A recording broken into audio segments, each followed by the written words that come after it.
Trump may not have been shot. Let's dig in.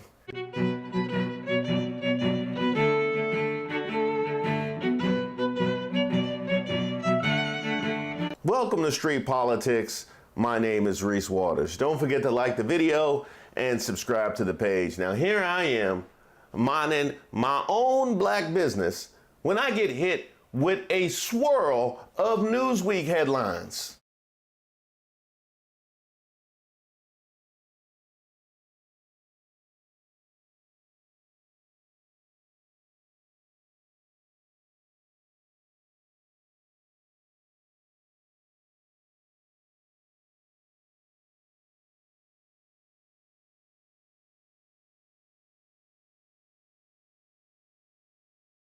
Y'all okay over there? Hey, let's look into what's happening over at Newsweek right now.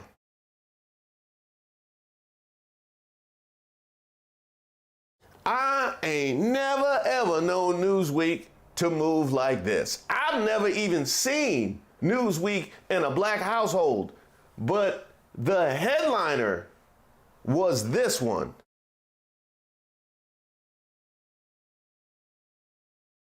Trump may not have been shot. Let's dig in. FBI Director Christopher Wray said on Wednesday that it was not clear whether former President Donald Trump was shot or hit by shrapnel when a gunman opened fire at his rally in Butler, Pennsylvania earlier this month. The FBI is investigating the July 13th shooting, which killed one rally-goer and seriously injured two others before the gunman, 20-year-old Thomas Matthew Crooks, was shot dead by the Secret Service. Now, my first order of business is FBI, Newsweek, where y'all been? Where y'all been? Because the basic request for clarification and transparency has been completely rebuffed by the national media. In fact, y'all tried to drag Joy Reid when she asked the same questions. We still don't know for sure whether Donald Trump was hit by a bullet, whether he was hit by glass fragments, whether he was hit by shrapnel. We don't have those details. We actually have no details from his physician, even though this man is still a Secret Service protected, and presidential candidate.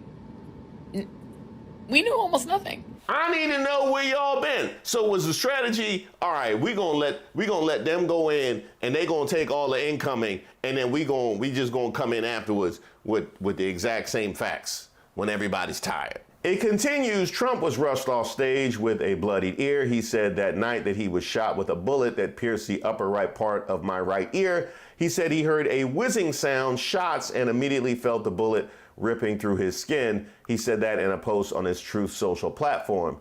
A week after the shooting, the Trump campaign released a doctor's note from Texas Rep. Ronnie Jackson. Not Ronnie Jackson. Not Ronnie Jackson. Not this Ronnie Jackson.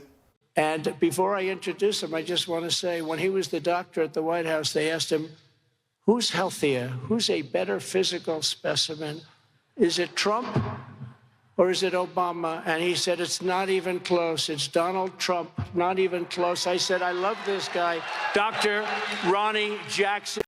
But anyway, now he talks. But they asked Doc Ronnie, who's better, Barack Hussein, Obama? Remember Rush Limbaugh?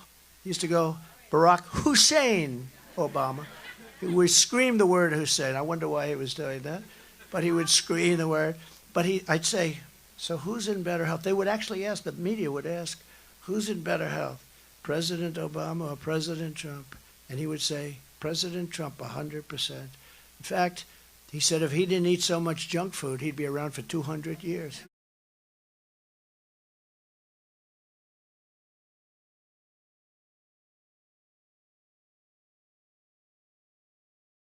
I actually have posted about this already, about the gains of transparency, the benefits of transparency, the kind of scuttlebutt and suspicion that you can dead when you keep it all the way 100 and you let people in on the information. What part of transparency is giving me a doctor's note from Ronnie Jackson, like you need to get Trump back into the daycare? Look, I am somebody that is a parent of a small child, and those that are parent of older children should know this even better than I do. Your children all have friends that you don't necessarily trust. You know what I mean? They all have friends where if that's their alibi, you know you need to dig into that a little bit further. That friend is Ronnie Jackson. If there is anybody who you should not be giving us a doctor's note from in order to settle down suspicion, it's Ronnie Jackson. Dr. Ronnie Jackson was demoted by the Navy because a Pentagon Inspector General report found that he had been taking sedatives while providing medical care to 2 U.S. presidents. Ronnie Jackson's nomination is threatened by a series of allegations, including abusive behavior towards staff, excessive drinking on the job, and improperly dispensing medications. If I asked my son where he was last night and he told me he was out with Ronnie Jackson, I don't care where he said they was at, he grounded. He grounded. No, because I know it wasn't nothing good. You was with Ronnie Jackson. I know it wasn't nothing good. Let's keep going. The Trump campaign released a doctor's note from Ronnie Jackson, who has served as Trump's White House physician, that said Trump sustained a gunshot wound to his right ear that was, quote, less than 1/4 of an inch from entering his head and struck the top of his right ear. Trump is doing well, and he is recovering as expected, Jackson said. But on Wednesday, Wray testified before the House Judiciary Committee that it's not certain yet if Trump's injury was caused by a bullet or shrapnel. California Rep. Kevin Kiley asked Wray, to the best of your understanding, how close did the assassin's bullet come to killing President Donald Trump? Wray replied that his understanding was that either a bullet or a piece of shrapnel is what grazed Trump's ear. Later in the hearing, Jim Jordan, oh, here we go. Has there ever been a story where Jim Jordan enters and it goes to a better place? I don't think it ever has. I really don't think it ever has. If Jim Jordan was in Aladdin, Jafar would have won. Later in the hearing, Jim Jordan, the committee chairman, asked Wray if all 8 bullets fired by the gunman had been accounted for. Quote, we obviously know that Mr. Comparator lost his life. 2 other rally-goers were injured, seriously injured, and then the one that hit President Trump. Does that account for whether some of these individuals hit multiple times? Where did all 8 bullets go is my question. Wray said he didn't have that information to hand, adding, as I said, I think with respect to President Trump, there's some question about whether or not a bullet or shrapnel that hit his ear. Jim Jordan tried it. He really did. He really tried it. The man already told you that he not gonna confirm that it was a bullet that hit the ear, and you just gonna slide it into the question. Injured, and then the one that hit President Trump. Does that account for, were some of these individuals hit multiple times? Where did all 8 bullets go, is I guess my question. I don't have that in front of me. I'm happy to circle back and get that to you. It's assuming we have that information yet. As I said, I think with respect to former President Trump, there's some question about whether or not it's a bullet or shrapnel that that hit his ear. So it's conceivable. Although, as I sit here right now, I don't know whether that bullet, in addition to causing the grazing, could have also landed somewhere else. But I believe we've accounted for all of the shots in the cartridges. So let us get that. It's my understanding that the very first one was the one that hit the president. Is that the very first shot, or is that not accurate? I don't, as I sit here right now, I don't know the answer to that. I believe we know the answer to that. I just don't have it in front of me. Okay. Hi, welcome home, dear. Now that we have established that it's okay for me to go on a golf trip with my buddies for the next 6 days while I won't be answering my phone, what should we do for dinner tonight? He really tried it. You just thought we wasn't going to notice that you slid that into the question, even though we have video footage of all of this? Quote, so it's conceivable as I sit here right now, I don't know whether that bullet, in addition to, causing the grazing, could have also landed somewhere else, but I believe we've accounted for all of the shots in the cartridges, end quote. The Trump campaign has been contacted for comment via email. The FBI was not involved in security for the rally and so has not received the same level of scrutiny as the Secret Service. Kimberly Cheadle resigned as the agency's director on Tuesday, a day after she was grilled by lawmakers about the assassination attempt. In an email to staff, she said she takes full responsibility for the security lapse that led to the shooting. Wray on Wednesday said the FBI would work tirelessly to get to the bottom of what happened. Then it said, it says update 11 a.m. The headline has changed. What y'all changed the headline to?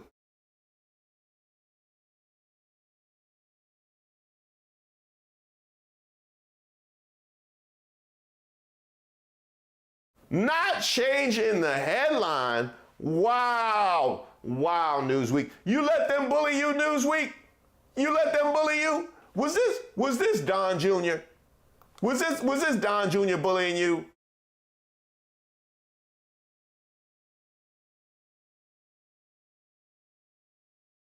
That was silly, Newsweek. Don't let Don Jr. bully you. He need to make up his mind. He need to make up his mind who is the most embarrassing. Because one minute CNN is the most embarrassing, then it's MSNBC, and then it's Washington Post. Then the next week it's the New York Times, then it's the WB, then it's UPN, then it's Ebony, and then it's Jet. I mean, come on, he always calling somebody the most embarrassing when, let's be honest, we all know that UPN was the most embarrassing.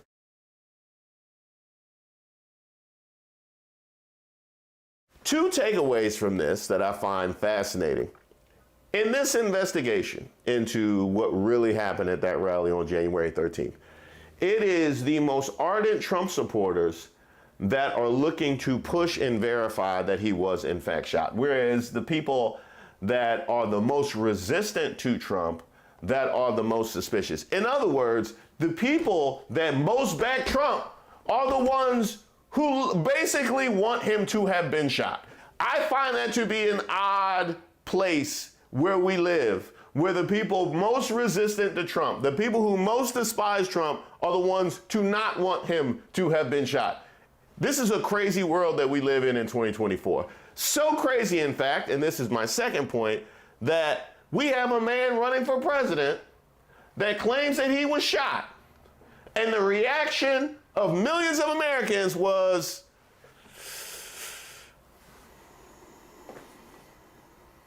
let's verify that. Yeah, let's look into that. I don't know. You know, I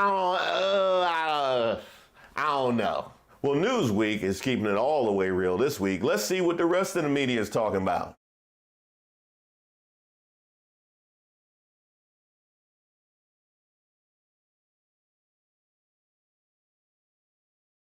All right, CNN, I see you. Y'all trying to make up for Van Jones crying again.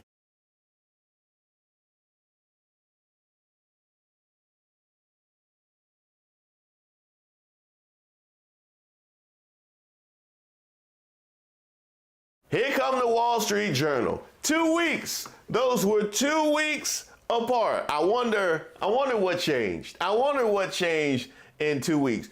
Well, when I said the best choice, I meant the best choice from the outside. You know what I mean? The best choice thinking that she not actually gonna run. You know what I mean? When she actually run, then she not the best choice. You know what I mean? It's like saying, I feel like Pinot Grigio is the best choice for wine. I'm not a drinker, but if I was a drinker, it would be Pinot Grigio. But if I was a drinker, it would be something else. Apparently, this man was listening to Trump and thought he made some good points. And by the way, Kamala will not be your first female president. She will not be your first female president. It's not the way it's supposed to be. We're not supposed to have a socialist. Look, we're not going to be a socialist nation. We're not going to have a socialist president, especially a female. Especially a female? Especially a female. Woo, boy. That's going to leave a mark. That's going to leave a mark. Especially with J.D. Vance. We're effectively run in this country via the Democrats, via our corporate oligarchs, by a bunch of childless cat ladies who are miserable at their own lives and the choices that they've made, and so they want to make the rest of the country miserable too. And it's just a basic fact. You look at Kamala Harris, Pete Buttigieg, AOC, the entire future of the Democrats is controlled by people without children. And how does it make any sense that we've turned our country over to people who don't really have a direct stake in it? Childless cat ladies. There is growing criticism online right now to those comments, including from actress Jennifer Aniston. April, if your problem in the last election was suburban women, is this what you want voters to be hearing right now? Hell yeah. That's why I put out all these videos. By the way, I have an email list that I maintain, and I have a newsletter that I send out periodically as well. I would love for you to get on my email list. Feel free to shoot me a message at reese.waters@gmail.com. That's reese.waters@gmail.com. And the same goes if you have any suggestions for videos, if you have any nominees for Races of the Week, if you have something that you are troubled by, or you just want to throw me a kudos, feel free to email me. I don't always get a chance to look at all of the comments, but I definitely look at all of the emails and I respond.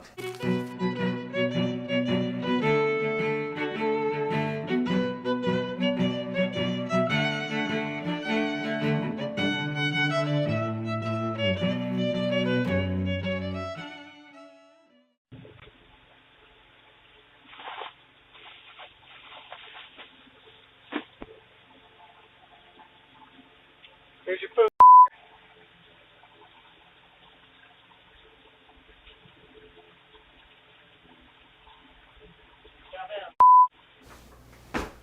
We can't even DoorDash while black.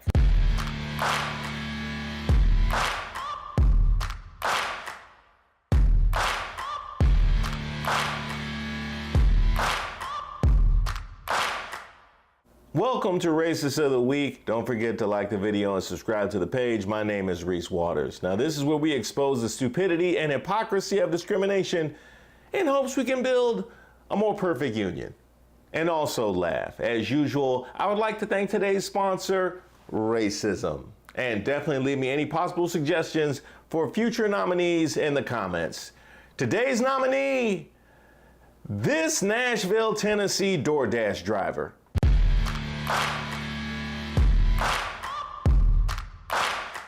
Now, we've heard of driving while black, walking while black, jogging while black, biking while black. So it's no wonder sometimes it's just easier not to leave the house while black. But now even DoorDash is a problem.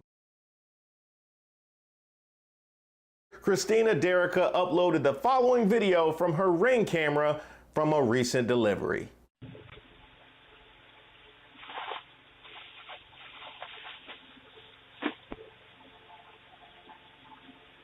Here's your food, nigger.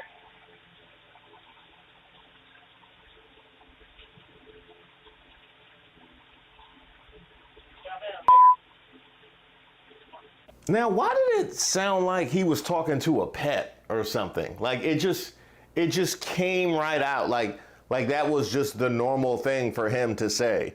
An unidentified man approaches the door of her Nashville home and says loudly enough for the audio to be clearly captured by the Ring camera, "Here's your food in." He later repeats the slur as he's walking away. Now I have a number of questions. And the first being, how did you sandwich taking a photo confirming your delivery with two ends?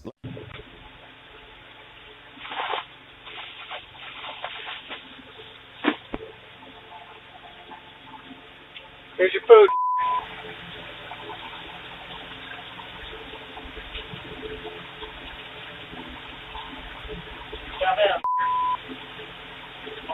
I don't understand how you manage to be professional in the midst of being completely unprofessional. Like, you are capturing footage that you made the delivery while ignoring there could be footage of you making the delivery. Like, that is the most baffling. Like, you clearly have shown an awareness of the power of photo and video evidence while ignoring that it could possibly be a thing while you casually drop in. Turn this on. Turn it on! Also wondering why you clearly hold her responsible for whatever ails you. What exactly is the problem, Mr. DoorDash? And also, Did you just happen to look at the photo and notice that it was an N? Like, did you know it was an N the whole way that you were driving and you just built up and you just couldn't take it anymore? Because it didn't sound like it. It sounded like you had more than enough time to know that you were delivering it to an N, and you just had to make sure that you knew that she knew that you knew that she was an N. Why? She also, by the way, after all of this, because apparently she had as many questions as I had, she called out the company in an additional post saying to fire him immediately. Well, in a letter Derica also posted to her TikTok, DoorDash confirmed that the driver had been fired and apologized for the incident. So I guess that's Uber Eats' problem now. Yeah, that's gonna be on Uber Eats. It's gonna be a rise and slurs over on Uber Eats, and we know who is to blame. They continued, DoorDash did, saying, please know that the type of behavior you described has no place on the DoorDash platform or anywhere else and is a violation of our safety policies. I want to assure you that we have investigated this incident and taken appropriate action by removing this dasher from the platform. That is right. That dasher apparently will have a very bright future on Airbnb, where that kind of thing is tolerated. Good on DoorDash, by the way, but we do know that he isn't the only one out there, right? He couldn't possibly be the only one because it was way too casual. In fact, just from researching this story, I found this.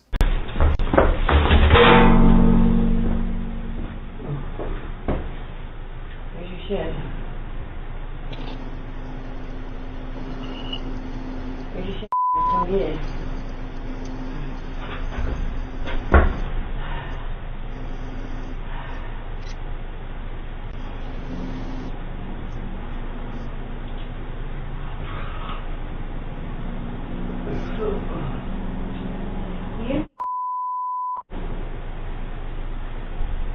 Nobody else got a name, SH.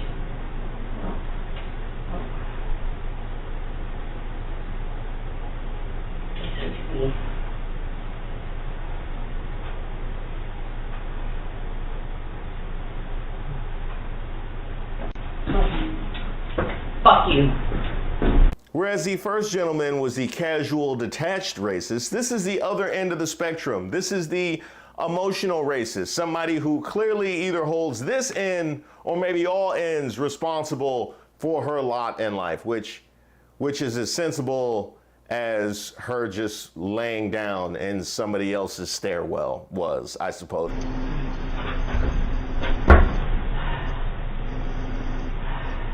Maybe this is in the era before contactless delivery where you had to do the hand-to-hand.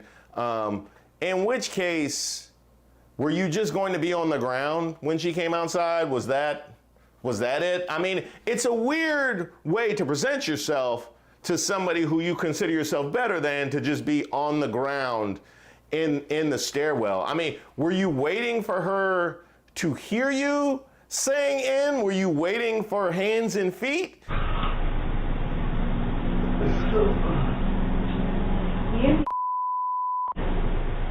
It kind of sounds like you were waiting on a confrontation by virtue of the fact that you were just freely saying it while she could have presented herself at any moment in time, but you were clearly unprepared for hands and feet by virtue of being on the ground in the stairwell. And why am I trying to make sense of this woman's behavior?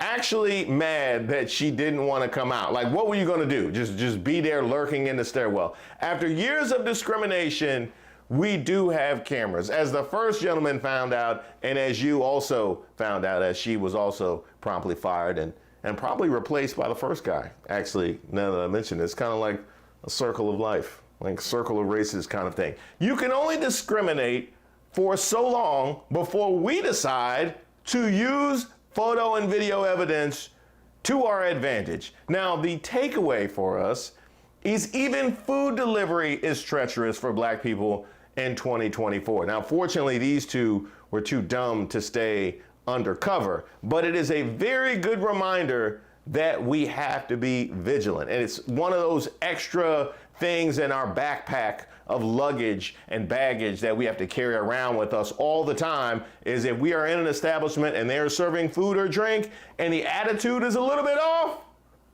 probably trust your instincts on that one. Now, there is some good news in all this, however, because I mentioned in the beginning, walking while black in the open. Well, fortunately, we had a judge who was acquainted with the notion, and he's not even black, the kind of ally that we need. This is Judge of the Harris County, Texas Criminal Court at Law number 5, David Fleischer. Zion Abiola. Mr. Abiola, you're charged with 2 cases. You're charged with evading arrest. You're also charged with unlawful carrying of a weapon. On both of those cases, you're facing up to a year in jail and or a $4,000 fine. We're going to do probable cause. You have the right to remain silent. Anything you say can or will be used against you. You have the right to have an attorney present. If you cannot afford one will be appointed to you, sir. Okay. Judge, on May 30th, 2024, officers observed 2 black males walking out of Bedford Place Homeowner Association Park, which is closed after sunset. Officers made contact with the defendant and another male who advised they did not know the park was closed. Defendant kept reaching near his waistband and pocket. Officers attempted to conduct a Terry frisk on the defendant, resulting in the defendant running. Foot pursuit lasted approximately 25 to 30 yards. While running, a black handgun fell from the defendant's waist area. Defendant stated the gun belonged to his mother. Officers recovered a Glock 23, loaded with 1 bullet in the chamber and 7 in the magazine. 15 additional bullets were found inside defendant's book bag, and an extra magazine containing 18 bullets, a total of 41 bullets. Defendant's father arrived on scene and stated the defendant's mother is the one who purchased the weapon for the defendant. Defendant is 19 years of age. He has 2023 unlawful carrying of a weapon, non-suit as a juvenile, no out-of-county criminal record. Here's the rub. What's he doing? Walking while black? What's he doing? What's he doing wrong? Was he under arrest? I mean, all I see is that they go up to him and they just start searching, right? I believe. Walking while black. Mr. Abiola, I'd be very careful. You know, where you go, what you do may not end up well for you. I'm going to find no probable cause on this case now. Thank you, Mr. Abiola, be careful. Just take a seat for me in the back, please. Don't leave. I found no probable cause. Guys, keep it down, please. I found no probable cause. Your cases have been dismissed. The only thing I'm going to counsel you is to be careful. Don't go to parks after hours. Otherwise, they're just going to harass you. You understand? Okay, good luck, man. You're free to go. I absolutely love that video. I absolutely love that video because way too often this kind of conduct just gets rubber stamped by judges who basically don't want to ruffle any feathers and basically want to curry favor with a group that they're going to have to work with every day. And as a result, not doing their job, like actually not doing the job that they were elected to do. So I want to thank David Fleischer for actually deciding to do the thing that he was elected to do and represent the people of Harris County, Texas. That was dope, and we need many more like him. But congratulations to the racist DoorDash drivers.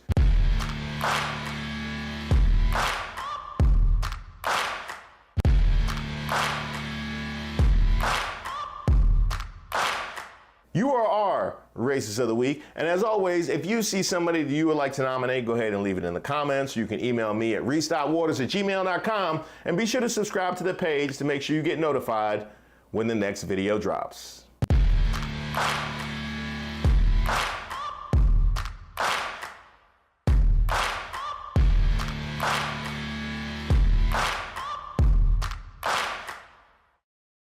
How were they allowed to repeatedly take black children into their homes, specifically black children?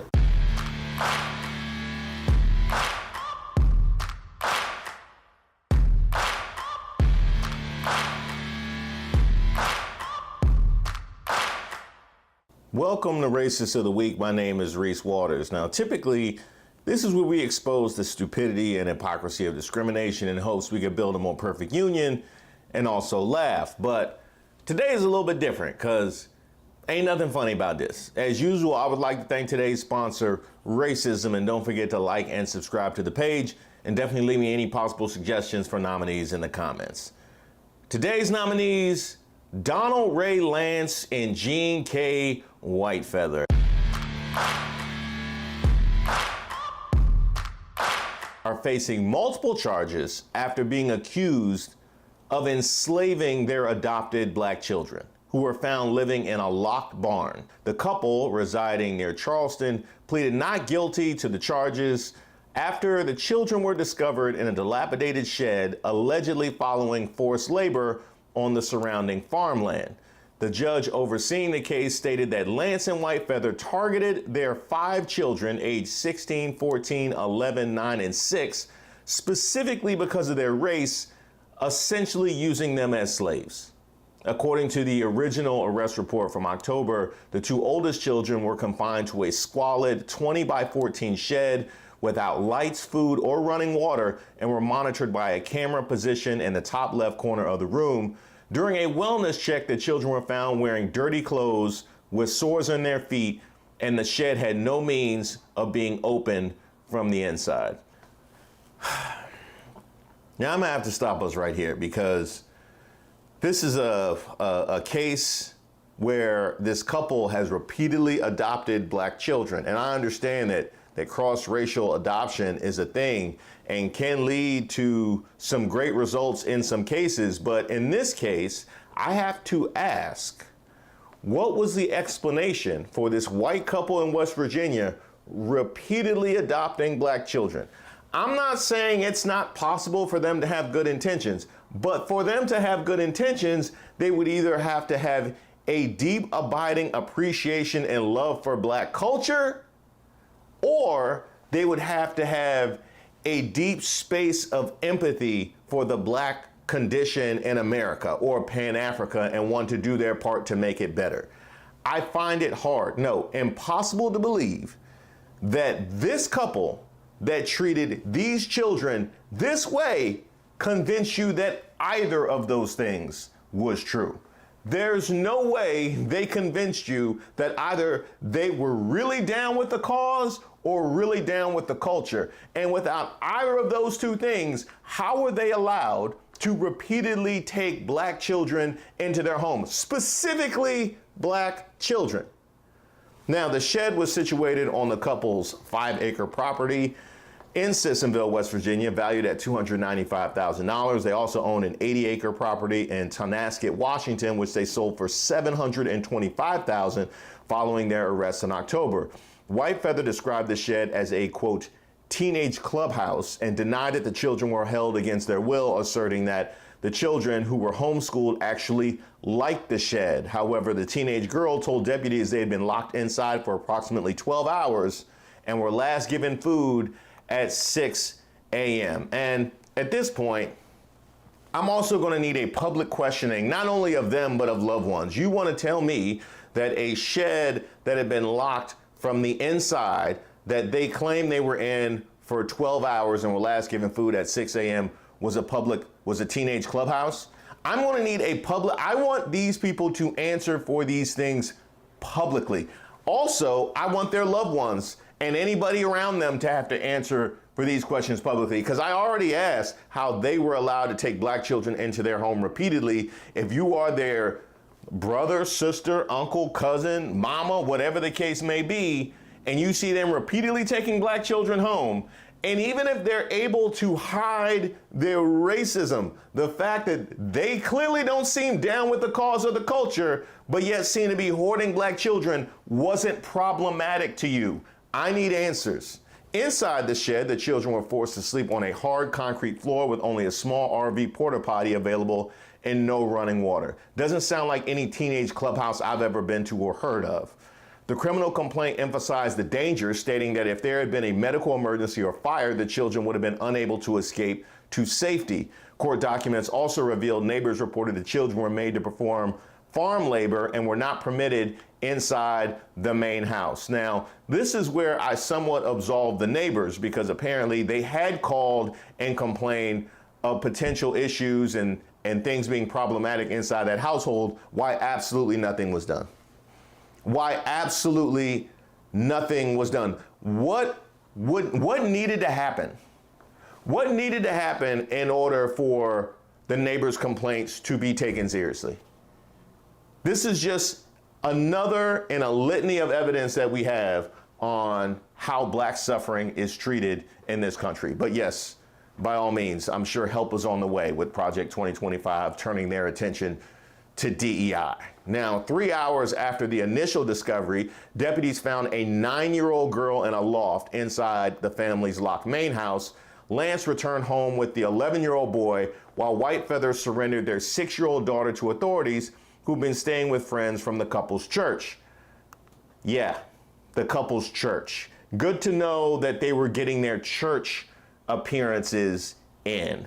The children were found with various health issues, and photos taken by White Feather's brother a week after the arrests documented their poor condition. I need to know the circumstances that White Feather's brother took these photos. Were these photos taken to document the condition, or were these photos taken just for no reason and then seized? I also have questions about the church people who apparently were keeping these children and had absolutely nothing to say about their condition. Yeah, sounds real close to Christ. Their bond was increased to $500,000 each, up from the initial $200,000 due to the severity of the charges.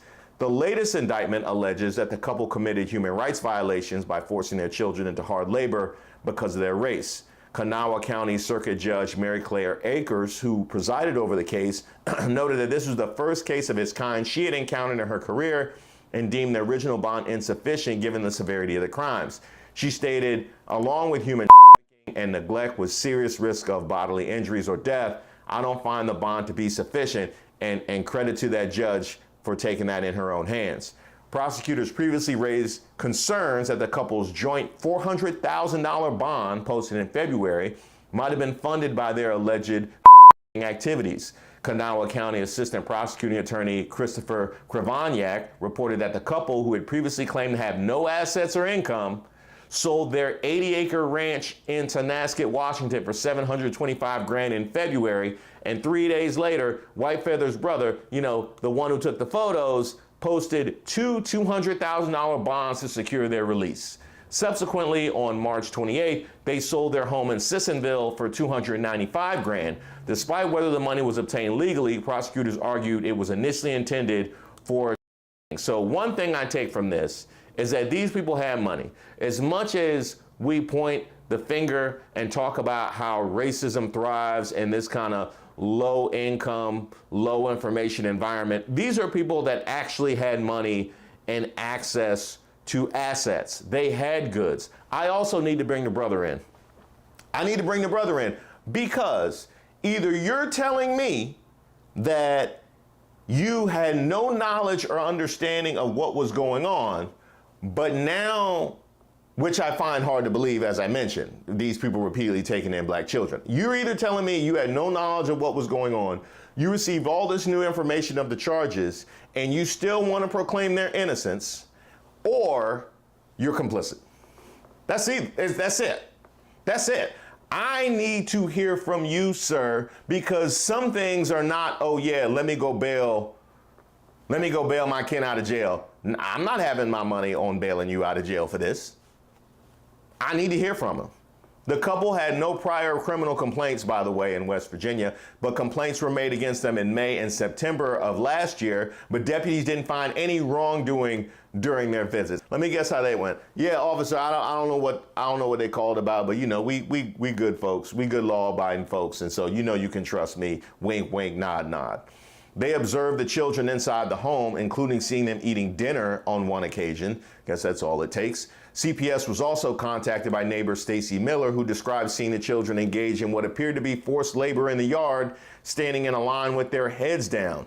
The couple's initial bond money is now held by the court, with Krivoniak suggesting it could be transferred to the children in the form of a trust fund.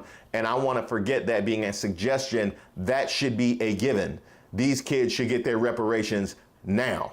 White Feather's attorney Mark Plants argued There were two sides to the story, asserting that there was a key inside the shed and that the allegations sounded worse than the reality. However, given the evidence and severity of the charges, the couple faces a challenging legal battle. Their next court appearance is scheduled for September 9th. And I find that curious, that story about the key inside the shed. Yeah, the key inside the shed that nobody knew about until charges were filed. And now we can give it as a possible defense. I want to know what the other side is, because the best case scenario is child abuse. That's the best case scenario, is child abuse. If you are able to somehow convince me that this was not racially motivated, which sounds crazy when you're repeatedly adopting black children to kick it in Sissonville, West Virginia, okay, as a white couple, if you're somehow able to convince me this wasn't racially motivated, then you have a devastating abuse case. That's your best case. So congratulations, Donald Ray Lance and G&K Whitefeather. You are our racist of the week, because no, I do not believe that. As far as I'm concerned, there is no punishment too severe for these people. As always, if you have somebody you would like to nominate, leave it in the comments. You can email me at reese.waters@gmail.com. Be sure to subscribe to the page and make sure you get notified when the next video drops.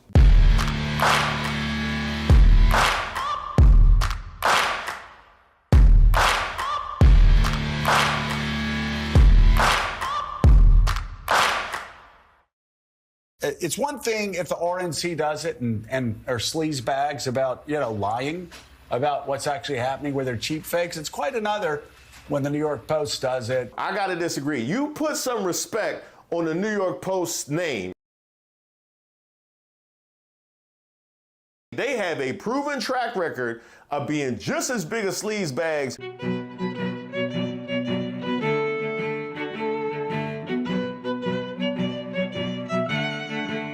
Welcome to Street Politics. My name is Reese Waters. Don't forget to like the video and subscribe to the page. Now, many of you out there saw this.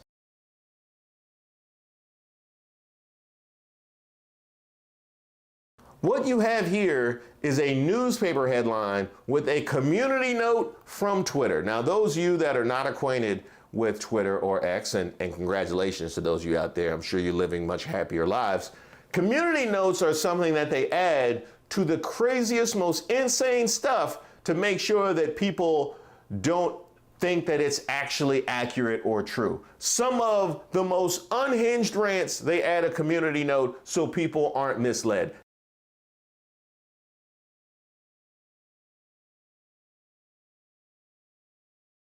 They don't use it nearly as much as they should. So if they're throwing a community note on it, you know it's all the way wrong. What makes this so fascinating, this isn't a community note on a tweet.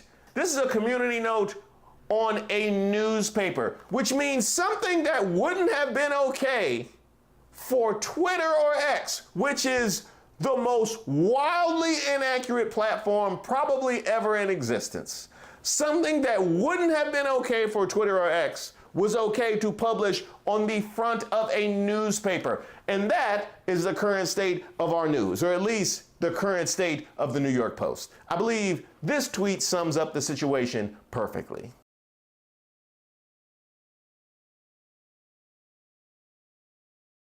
Yes, there are more errors than things that are true. That is a fact. No community note needed. And just in case, if you were wondering, there's no better way to prove that something is false than Don Jr. posting it. I mean, if Don Jr. congratulated the Celtics on winning the championship, I would have to look it up to be sure. I would actually love if he did that, actually, because I refuse to accept it. There he is. Where's he going? Look at the right part of the thing. There are three guys standing to the right when they fan the thing out there. Right, so he's the only one wandering. Look at that guy right there. Look at the guy. Okay. I'm not going to. It was a pretty misleading video because what you're seeing here on the left is the New York Post edit, that version. That's all people could see. It zoomed in. It was claiming that Biden appears to be wandering off.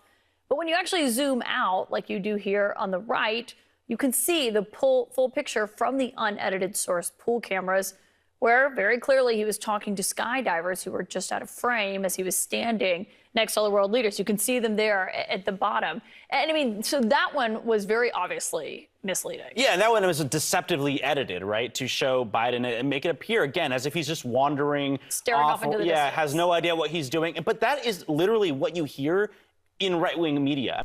Now, I was initially angered by this, but after the anger, I actually found a little bit of joy and gratitude because the New York Post just exposed themselves. Yes, something that I learned probably about 10-ish years ago, because I was living in New York and I was seeing New York Post headlines and I was like, that doesn't seem accurate or wild. That doesn't seem fair or balanced. What is the New York Post talking about? Something that I learned, the people behind New York Post are the people behind Fox News. News Corp. That's right, Rupert Murdoch. That is what you are looking at when you read New York Post. And it's clever that they don't advertise that because they know how you would react if there was a Fox News newspaper. Nobody would take a Fox News newspaper seriously because you don't take a Fox News channel seriously. But New York Post gets to hide behind the fact that it is the exact same thing. You know what? If there was a Fox News newspaper, I wouldn't even burn it. I don't think. I wouldn't even burn it because the fumes might make you stupid from inhaling the fumes from Fox News newspaper. And they know that's how people would react because we all know what Fox News is about. And here at the White House yesterday, President Biden appeared to forget the name of his own DHS chief. My name's Joe Biden. I'm Jill Biden's husband. Thanks to all the members of Congress and Homeland Security Secretary. I'm not sure I'm going to introduce you all the way. But all kidding aside. And now the full clip. I'm not sure I'm going to introduce you all the way. But all kidding aside, Secretary Mayorkas. That's just lazy. That's just lazy. They're not even trying hard at this point. Like cutting off the frame and cutting a video right before the name was said. That's like something that a junior high schooler would do in order to try and convince her crush that his girlfriend is cheating on him. Like this is so juvenile, and you're not even trying hard. Now, I have to think after being caught out so publicly right here with Secretary Mayorkas and the G7 summit, after being caught out so publicly, I would think that they will go into their hole and actually be legitimate news for a little while before trying to emerge and pushing their misinformation before the election, right?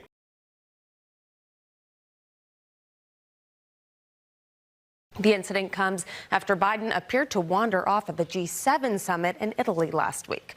Former President Trump reacting to that video saying, quote, "Is this really who you want to be your president?" Meanwhile, Wow, immediately. And what really happened?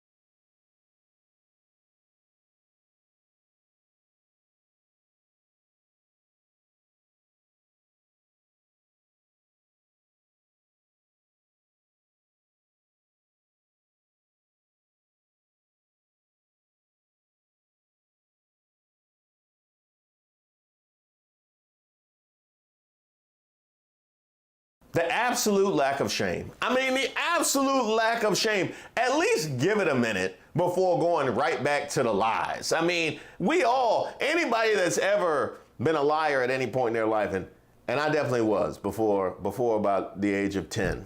Anything I said between 5 and 10 was dubious at best. But even then, I knew you gotta go back to the truth to establish some credibility for those lies to go ahead and be effective. If you are just known as a liar, it's no fun. Like it takes all of the fun out of it. And that is where you're at. We don't even expect truth from you at this point. New York Post / Fox News newspaper. Now, there are so many examples of this, but obviously I want you guys to all live full lives.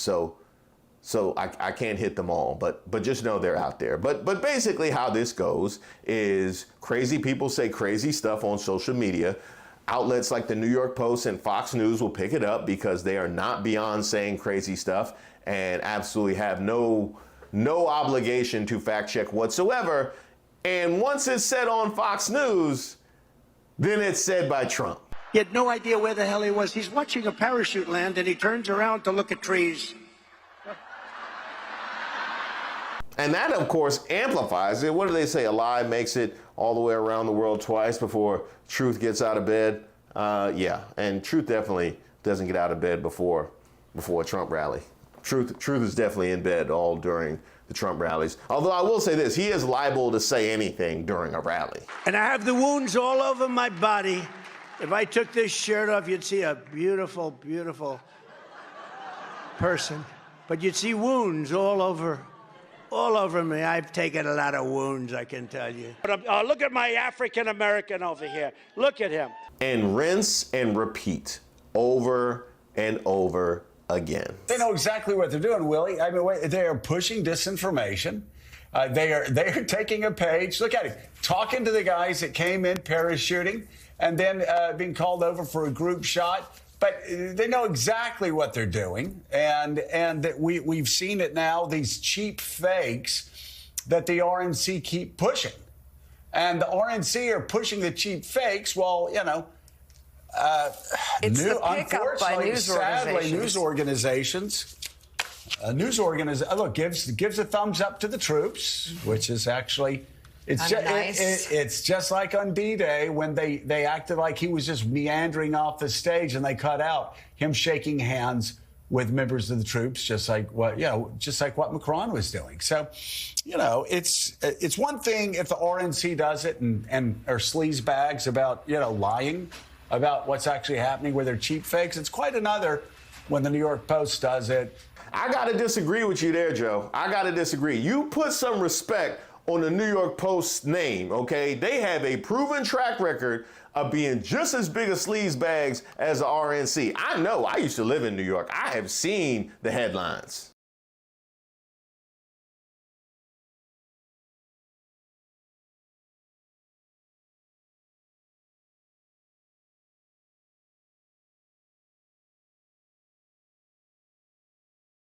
Matter of fact, the RNC used to be semi-respectable. You know, back when they had Michael Steele in them. They are new to these trash streets ever since, Ronna Romney,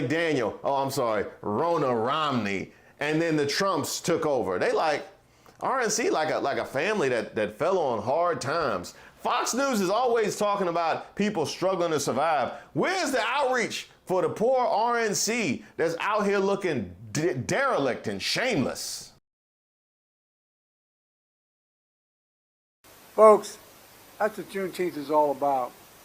That's why I awarded the Medal of Freedom to Miss Oprah Lee as well, the grandmother of Juneteenth. She knows so long as she was denied, our freedom can never be secured. Her decades-long march brought her here to the White House when she stood by my side as I signed the Juneteenth federal holiday and handed her the signing pen for helping make Juneteenth possible.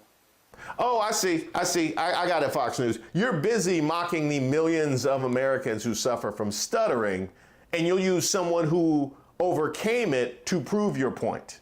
White House lawn's never seen anything like this before. That was outstanding.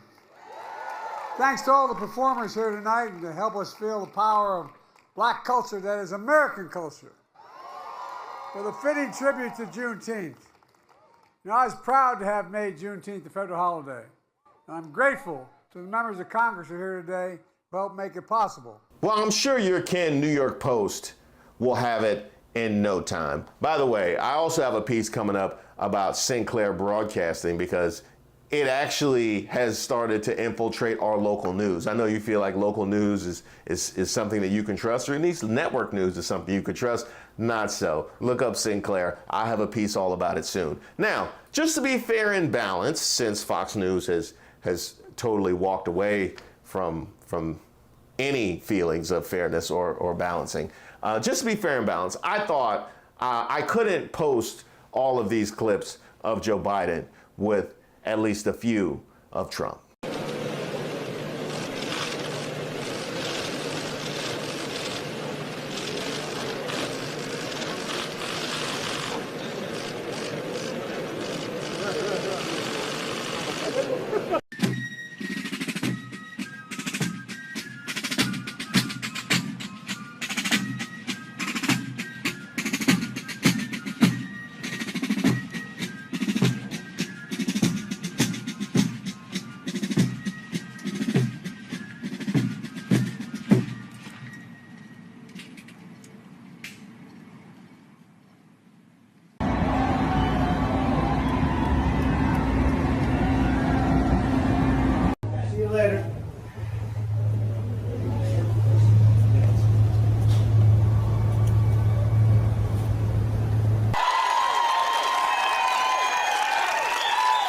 We'll do it again. Here we go. Thank you very much.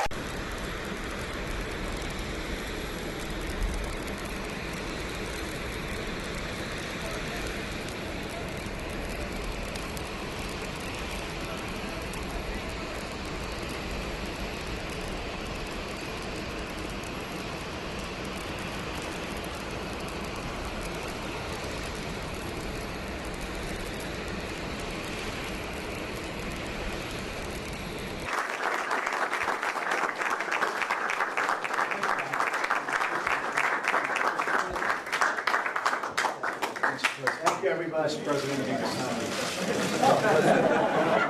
most important thing. I'm only signing it because it costs nothing.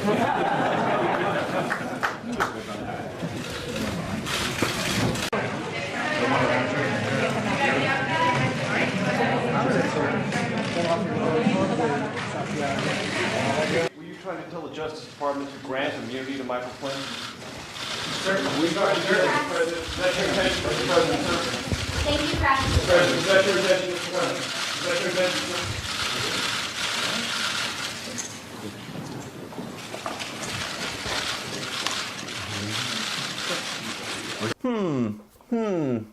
I wonder what Fox News had to say about that. People are talking about how Trump's losing it because Joe Biden's losing it too. Trump's kidding around.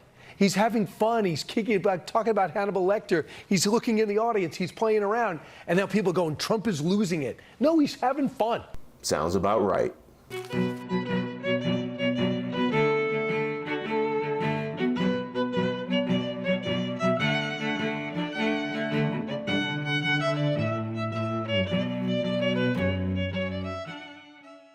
And pull your pants up. No, I mean to you, Mark Robinson, pull your pants up because that suit could fit two of you.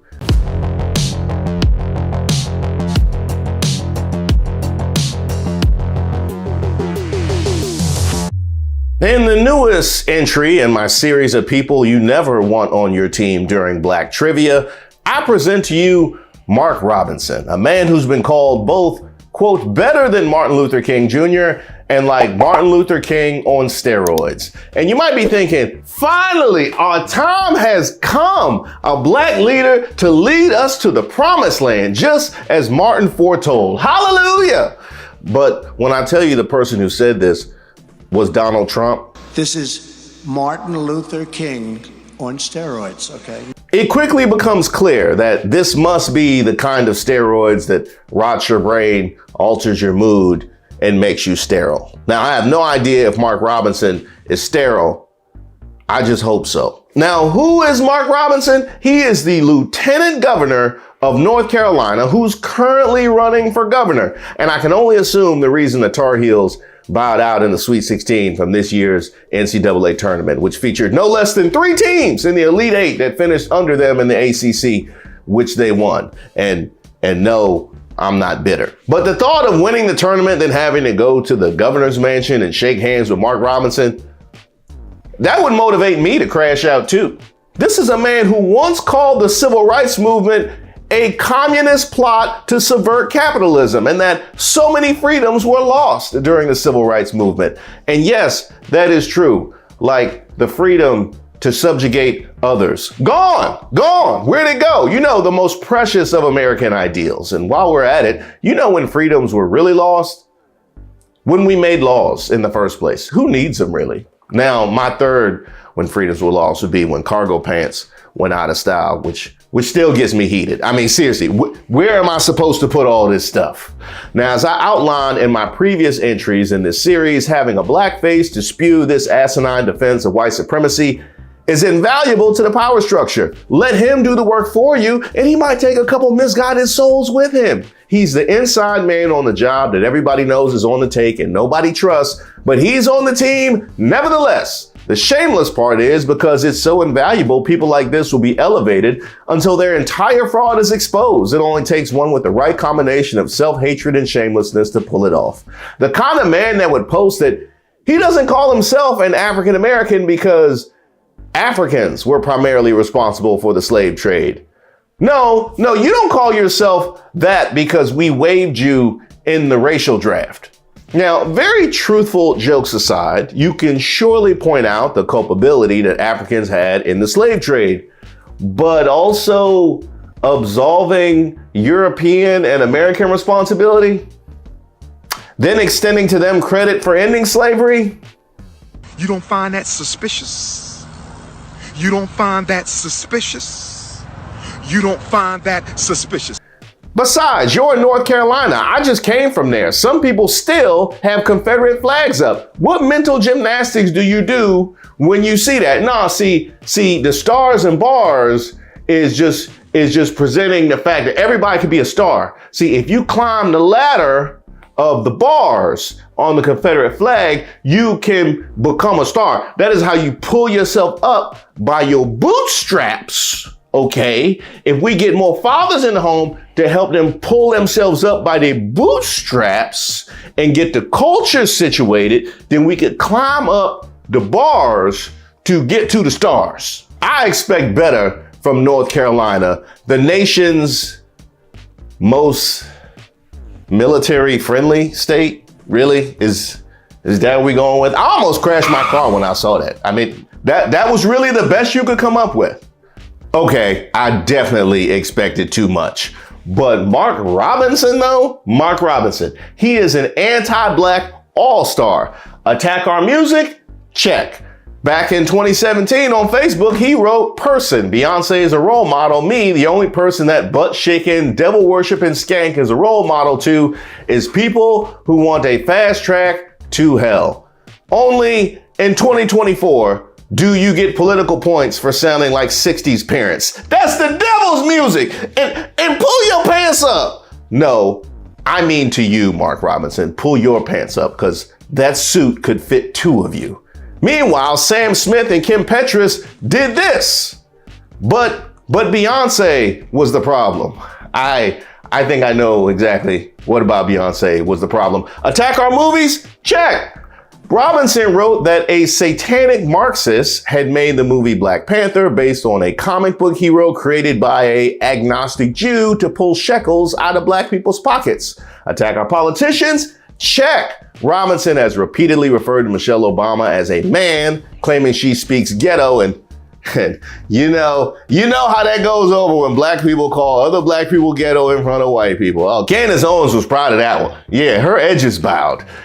Referred to Michelle Obama as a man, claiming she speaks ghetto and Wookiee, and said that she emanates, quote, the stench of human waste. Meanwhile, Vice President Kamala Harris is a joke, a nitwit, and a leftist idiot who supports the right to murder the unborn. Now, the best defense that I can offer Mark Robinson, he doesn't just hate black people. He hates everybody that they tell him to, which is why you frequently quoted Hitler, referred to LGBTQ people as filth, and depicted Muslims as terrorists. Pretty much, if you're not on QAnon, Mark Robinson hates you. But ultimately, everybody needs a Heisman moment. That one shining memory that everybody will take with them and never forget what separates you from everybody else and common sense. And you, Mark Robinson, have the 2021 North Carolina Republican Party convention when you told a bunch of white people that black people owed reparations for slavery. Oh, they clapped and they clapped.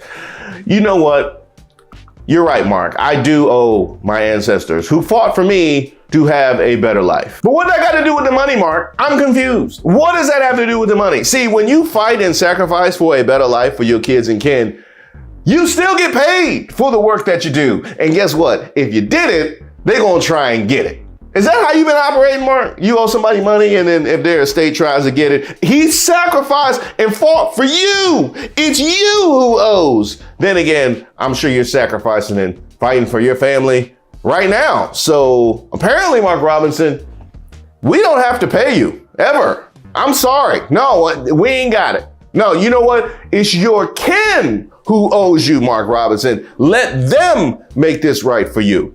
Now, by the way, on the way to making this video, in the process of making this video, I did a little bit of research into the economics of slavery and reparations, and I was fascinated by what I found. In 1860, the enslaved population was valued at over $3 billion. In 1860, more than the railroads and factories combined. This was according to the Brookings Institution. So I had an idea, because I was going to go all the way left down that rabbit hole, but that's a whole separate video. I just want to have tie a nice little bow on dragging Mark Robinson to the white meat, and I want to focus on that one on a different video. So stay tuned for that, because I want to get into reparations and the economics of slavery. Stay tuned for that video. Also, I'm going to start a mailbag series, because I see a lot of questions that you guys have in the comments all the time, and I don't always get a chance to get to them. So I'm like, why don't I just make a video and answer you guys' questions?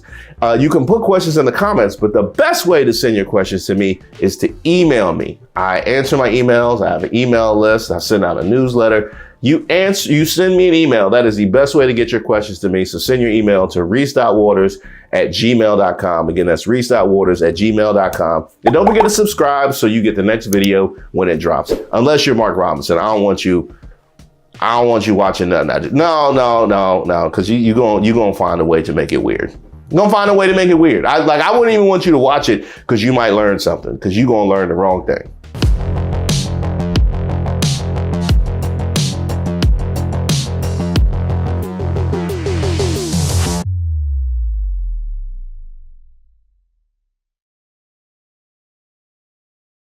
I ain't paying.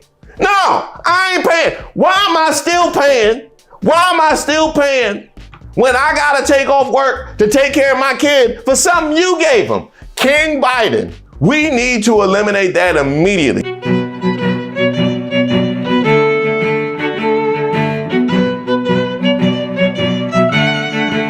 Welcome to Street Politics. My name is Reese Waters. Don't forget to like the video and subscribe to the page.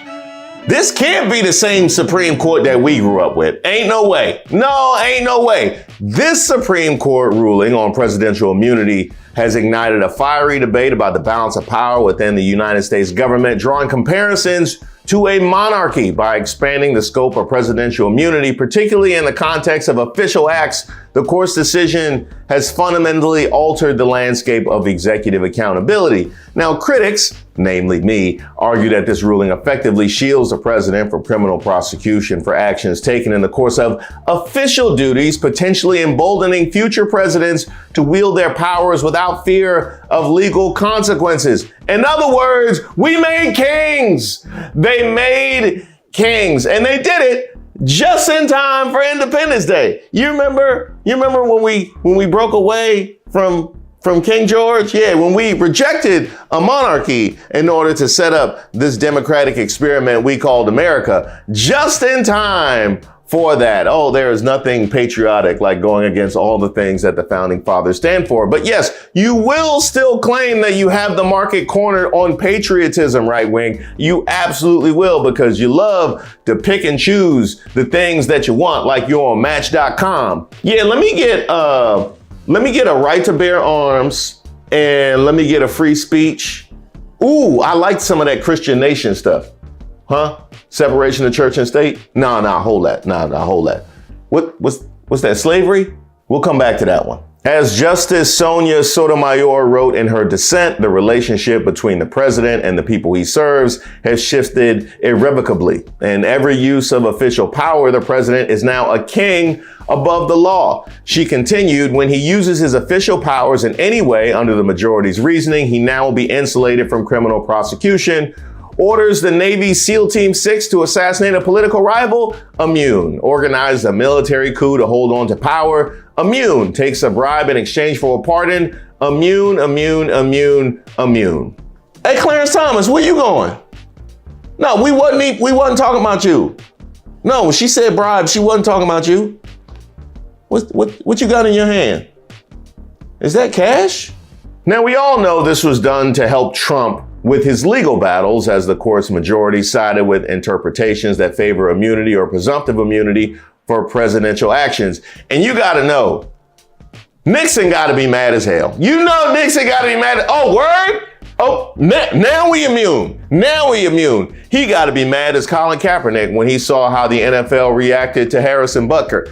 Now, here's where things get wild though, right?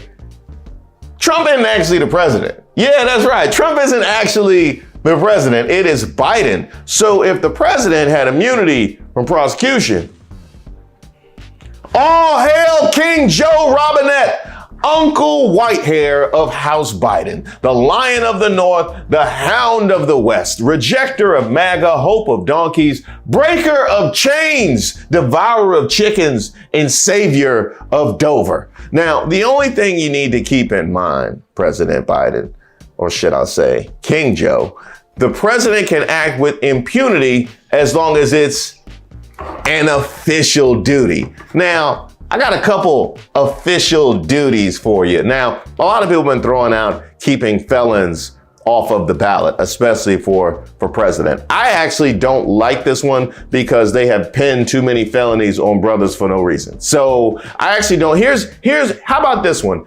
If your whole crew is felons, then you get kept off the ballot. How about that? How about that? If everybody around you, including most of your support system, the first time you ran, got ankle monitors, then you have to stay off the ballot. And if that gets a little complicated, how about 3 bankruptcies? How about 3 bankruptcies? You guys like the 3 strikes and you're out rule. How about that? You need to go ahead and reinstate Roe v. Wade. How about you push through that student loan forgiveness that you got to push back on? Oh, and while we're at it, get rid of this electoral college. Oh, nothing says the will of the people like consistently losing the popular vote, but being able to occupy the White House and pick Supreme Court justices. That's how we got here. Electoral college needs to go. And while you're at it, go ahead and give DC the right to vote. Yeah, go ahead and give DC the right to vote, and that will trigger some elections here in DC. The first thing we do is vote to kick Congress out of our business. Okay, Congress stay in our business like we own some sort of reality show on Zeus.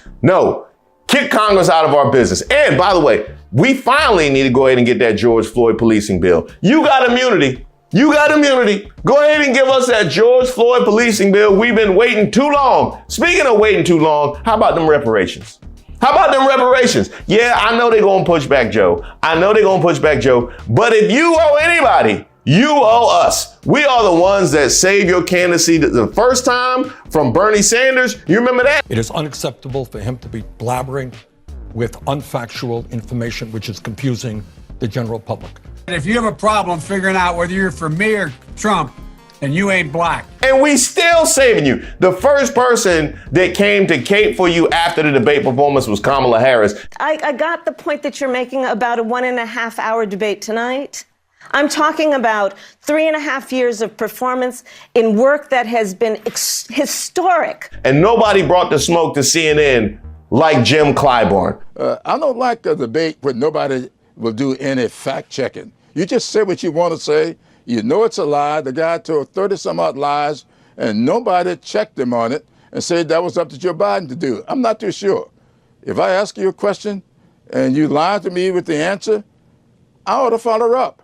How about CRT? Here's where I'm going to agree with the MAGAs. We need to get rid of CRT. We need to get rid of critical race theory. We need to rebrand it under the title American History. It's just American history. That becomes American history. Go ahead and get rid of the outside money and lobbying. Go ahead and get rid of Citizens United. Yeah, I know. They pick and choose that one. They just decided haphazardly that was one of the things they didn't want to support. Let's get rid of that.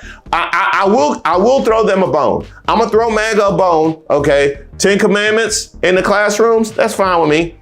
I got no problem with 10 Commandments in the classroom. But if you vote in support of 10 Commandments in the classroom, then your kids have to wash all the other kids' feet. Yeah. No, because Jesus washed feet. Yeah, I saw it on the commercial. Jesus washed feet. No, because we're not picking and choosing. No, we are not picking and choosing what we take from the Bible, okay? This is not White Planet or White People Meat or whatever it is that y'all use. No, we are not doing that. And a lot of people have thrown out to have SEAL Team 6 raid Mar-a-Lago. I think just to be easier if you just throw a tariff on Botox. If you throw a tariff on Botox or you stop all shipments of Botox from going to Florida, they will destroy each other. It's going to look like a Target or Walmart during the pandemic, okay? They will take care of themselves. Fox News, make them the nation's leaders in DEI. I want to see nothing but black faces on Fox News. Yeah, you gonna hear these lies, but you're gonna hear these lies from black faces. Let's see how long they can tolerate that. Also, I want to ban red hats. Yeah, no more red hats, because it gets confusing. There's been a lot of Bulls fans, a lot of Chicago Bulls fans, and Los Angeles Angels fans been getting side eye from me. All these Trump flags and Confederate flags, they can stay up, but they can't come down. No, go ahead and make them permanent. Because I want to know, once we as a society have evolved past this partisan racist nonsense, I want to know who was there talking out the side of their mouth. I need to know. No, I need to know. You keep that Trump flag in perpetuity. We need to return Twitter into the publicly owned utility that it should be. Yes, and also change the name back to Twitter. His mama named it Twitter. I'ma call it Twitter. Also, we need to stop everywhere I go, they asking me for tips. I mean, really, they asking me I was at McDonald's the other day and they asked me, did I want to tip the person at McDonald's? Like, this is unacceptable. I don't appreciate this pressure for getting 10 gallons of gas. Like, I feel like I got to tip somebody. This is that we need to get rid of that. Also, speaking of driving, pedestrians on the road, unless you are somehow infirmed or elderly, you got about 10 seconds. You got 10 seconds. No, because we're not going to disrespect me and just pretend like my life ain't on hold. You just ambling across the street, checking your phone like you not making me late to my appointment. You got, after 10 seconds, whatever happens, happens. Okay, whatever happens, happens. It's mutual combat on the road after 10 seconds. How about parents will like this one? Because I'm a new parent of 2 young children. If my child gets sent home because of something they picked up at your daycare, I ain't paying. No, I ain't paying. Why am I still paying? Why am I still paying when I gotta take off work to take care of my kid for something you gave him? King Biden. We need to eliminate that immediately. We need, no more wigs in them Tyler Perry movies. Okay, he's clearly irresponsible. He doesn't know when enough is enough. He's very irresponsible. Also, I want to rescind the Celtics' latest championship. Yeah, they did, because they ain't play nobody. They didn't play nobody. No, take that Matter of fact, take all the Celtics championships, rescind all the Celtics championships that happened after they defiled Bill Russell's bed. Yeah, because they don't deserve any joy and happiness that came from black sweat. No, they don't deserve none of that. And can you do something about this son? Because it's doing way too much. This son is doing way too much. It's taking his job way too seriously. I gotta stay inside. I'm being blasted with AC. Speaking of which, all the people that's denying global warming, they get no AC. No AC. No, you want to be out here talking about denying global warming, then you be outside in your not warm globe. Okay, you enjoy that. Now, since we are actually in July, and this is when we celebrate our independence, 48 hours of fireworks only. You get 48 hours. That's 24 more hours than you probably need. By the time we all go back to work, we all need to go back to sleep. That's what I'm saying. And last but not least, you need to overrule the Supreme Court's decision to make presidents kings after you did all of this, but not before you restock the court. I want a whole hell of a lot more Supreme Court justices. No, don't get rid of the ones that we have. Let them stay. Because I want to see Clarence Thomas come to work with the court flooded with black people. Because you know they make him uncomfortable. No, you gonna make him walk away. That's what we gonna do. What's that? Oh, King Biden has a word? Okay. This nation was founded on the principle that there are no kings in America. Each of us is equal before the law. No one is above the law, not even the President of the United States. That's the wrong answer, Joe. That is the wrong answer, Joe. You know what? I saw a tweet which explained this perfectly. Here you go.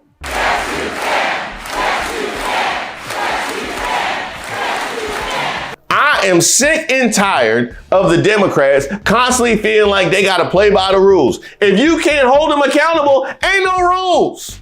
Ain't no rules. Stop being out here pretending like you are playing a game in an environment that no longer exists. I'm sick and tired of all the excuses and complaints about losing. Because you know who you sound like. Democrats, you know who you sound like. Constantly complaining, oh, look what the Republicans did, look what MAGA. You know who you sound like. Starting to sound like Trump. Yeah, you're starting to sound like Trump. It's always an excuse. It's always an excuse. No, what I need from you, King Biden, and what I need from the Democrats is a little less Trump and a little more Obama. If the voice in your head says, I don't think we can do this, I don't know if this is right. Yes, we can. Yes, we can.